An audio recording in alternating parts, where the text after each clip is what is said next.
मुंडेंच्या कंपन्यांमध्ये खंडणीच्या रकमा.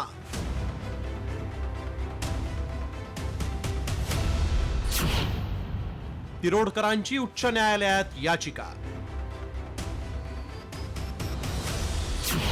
धनंजय मुंडेंचा पाय खोलात.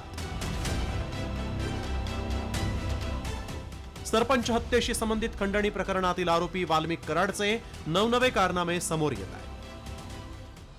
त्यातच आता कराड बरोबरच धनंजय मुंडेंच्या विरोधात उच्च न्यायालयात याचिका दाखल करण्यात आली.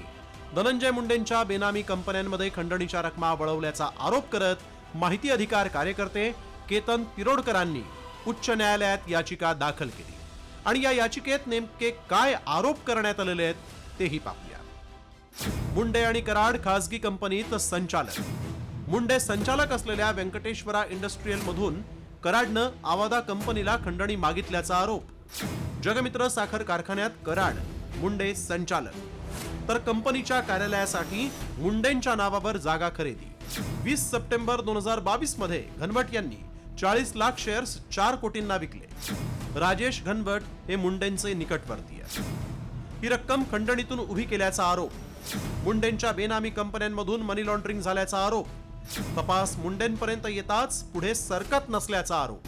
एसआयटीनं खोलवर तपास केल्यास मोक्का अंतर्गत शिक्षेची शक्यता. उच्च न्यायालयात दाखल याचिकेत तिरोडकरांनी निवडणूक आयोग, एसआयटी प्रमुख बसवराज तेली, ईडी आणि बीडचे पोलीस अधीक्षक यांना प्रतिवादी केला आहे.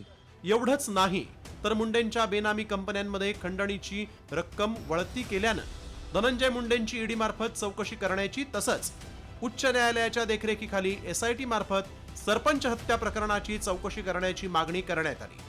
त्यामुळे आता उच्च न्यायालयाच्या सुनावणीत धनंजय मुंडे गोत्यात येणार का याकडे राज्याचं लक्ष लागलंय. ब्युरो रिपोर्ट, साम टीव्ही न्यूज.